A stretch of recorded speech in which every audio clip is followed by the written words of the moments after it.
पिछले एपिसोड में आपने देखा अंजलि और रोहित की जिंदगी में खुशियों का पल आया जब उन्हें पता चला कि अंजलि माँ बनने वाली है। लेकिन इस खुशी के बीच दो औरतों की परछाई भी आ गई। अंजलि की माँ मीनाक्षी और रोहित की माँ शारदा। दोनों का इरादा एक ही था, अंजलि और उसके होने वाले बच्चे की देखभाल। मगर हर पल, हर छोटी सी बात पर दोनों का टकराव शुरू हो गया। जूस या फल, वॉक या योगा, मिठाई या काढ़ा, हर जगह उनका अहंकार बीच में आ खड़ा होता। अंजलि और रोहित परेशान हो चुके थे और आखिरकार उन्होंने तय किया कि अब उन्हें एक चाल चलनी होगी। लेकिन ये चाल उनके लिए क्या नई मुश्किलें लेकर आएगी, आइए जानते हैं आज की कहानी में। अगली सुबह फोन की घंटी बजी। अंजलि के पापा रमेश वर्मा जी का फोन था। रमेश जी, थोड़ी थकी हुई आवाज में, मीनाक्षी, तेरे बिना अब रहा नहीं जाता। पिछले हफ्ते से तबीयत खराब है, चक्कर आते हैं, घुटनों में दर्द है, चलने फिरने लायक भी नहीं रहा। मीनाक्षी जी घबराकर, क्या इतना कुछ हो गया और तुमने मुझे बताया भी नहीं? अभी आती हूँ। अंजलि साइड में खड़ी थी, सब सुन रही थी। उसके चेहरे पर हल्की मुस्कान थी। रोहित ने आंख मारी। प्लान काम कर गया था। अगले ही दिन मीनाक्षी जी ने ढेरों हिदायतें देकर अंजलि को गले लगाया और अपने पति के पास लौट गईं। घर में अचानक सन्नाटा सा छा गया। अंजलि और रोहित ने राहत की सांस ली। अब घर में केवल शारदा जी थीं और उनकी मौजूदगी मैनेजेबल थी। शारदा सुबह मंदिर में भजन करती, फिर अंजलि को हल्के फुल्के घरेलू नुस्खे बताती। अंजलि भी धीरे धीरे उनकी बातें मानने लगी। रोहित को भी लगने लगा कि हालात अब ठीक हो गए हैं। लेकिन यह शांति ज्यादा दिन टिकने वाली नहीं थी। 1.5 महीने बाद जब अंजलि 8वें महीने में पहुंच चुकी थी, फोन की घंटी फिर बजी। मीनाक्षी जी, बिटिया, तेरे पापा अब बिल्कुल ठीक है और अब मैं तेरे पास आ रही हूँ। पहली प्रेगनेंसी है तेरी, तुझको मेरी जरूरत है। अंजलि घबराकर, माँ सच कहूँ तो अब सब ठीक है, आप परेशान मत हो। मीनाक्षी जी दृढ़ आवाज में, नहीं, चाहे जो हो, मुझे तेरे पास रहना ही है। फोन रखते ही अंजलि ने रोहित की तरफ देखा। अंजलि ने रोहित से कहा, अब क्या होगा? फिर वही झगड़े शुरू हो जाएंगे। रोहित ने गहरी सांस लेकर बोला, तो वही ट्रिक अब मेरी मॉम पर चलानी होगी। अगली सुबह रोहित अपनी माँ के पास बैठा था।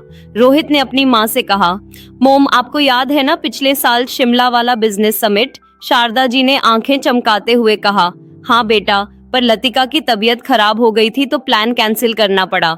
रोहित ने कहा, तो आपके लिए खुशखबरी है, इस बार समिट फिर से हो रहा है और लतिका आंटी भी फिट है। यही गोल्डन चांस है मॉम। शारदा जी ने संकोच में बोला, लेकिन बेटा, तेरी बहू, मेरा पोता आने वाला है, मैं कैसे छोड़ दूं? रोहित ने कहा, आप बेफिक्र रहिए मॉम, जब तक आप बाहर होंगी नेहा की माँ यहाँ आ जाएंगी। 2-3 दिन की ही तो बात है। काफी समझाने के बाद आखिरकार शारदा जी भी मान गईं। अगले ही हफ्ते वह समिट के लिए शिमला रवाना हो गईं। अब घर में केवल अंजलि और उसकी माँ थीं और मीनाक्षी जी ने पूरा घर अपनी ममता से भर दिया। अंजलि की डाइट, आराम, कहानियां, म्यूजिक, सब कुछ बैलेंस्ड हो गया। रोहित को भी अपनी पत्नी और माँ दोनों का साथ अच्छा लगने लगा। 9वां महीना शुरू हो चुका था। अंजलि की तबीयत बिगड़ी। जल्दी जल्दी अस्पताल ले जाया गया। डॉक्टर ने रोहित से कहा, प्रेगनेंसी कॉम्प्लिकेटेड है, नॉर्मल डिलीवरी मुश्किल होगी, सी सेक्शन करना पड़ेगा। रोहित के चेहरे पर पसीना आ गया। मीनाक्षी जी ने उसका हाथ थामा और बोली, डर मत बेटा, सब ठीक होगा। मेरी बेटी और मेरा नाती नातिन दोनों सलामत रहेंगे। ऑपरेशन थिएटर का दरवाजा बंद हुआ। घंटों का इंतजार, हर मिनट भारी लग रहा था। अचानक अंदर से बच्चे के रोने की आवाज आई। नर्स बाहर आई और मुस्कुराते हुए बोली, कांग्रेचुलेशंस, एक प्यारी सी बेटी हुई है। रोहित की आंखों से आंसू छलक पड़े। मीनाक्षी जी ने हाथ जोड़कर भगवान का शुक्रिया किया। कुछ दिनों बाद शारदा जी भी शिमला से लौट आईं। नन्ही सी परी को देखकर उनकी आंखों में भी वही ममता उमड़ आई। अंजलि ने धीरे से उनका हाथ पकड़ लिया।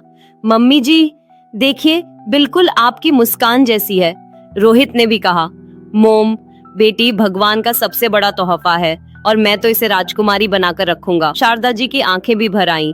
उन्होंने बच्ची को गोद में लिया और रोते हुए बोली, हाँ बेटा, सच कह रही हो, पोता पोती से क्या फर्क पड़ता है, यह मेरी राजकुमारी है। आखिरकार दोनों माएं, मीनाक्षी जी और शारदा जी, समझ गईं कि झगड़ा बेकार था। हर माँ का तरीका अलग हो सकता है, मगर मकसद एक ही होता है, संतान की भलाई। अंजलि ने रोहित की तरफ देखकर मुस्कुराया। देखा, हमारी छोटी सी चाल ने हमें शांति दिला दी। अब ये दोनों मिलकर हमारी परी की दादी नानी बनेंगी।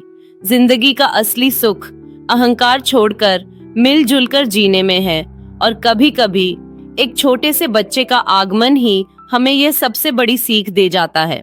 दोस्तों, ये थी आज की कहानी। अगर आपको ये सफर अच्छा लगा हो तो कहानी की बागिया को जरूर सब्सक्राइब करें।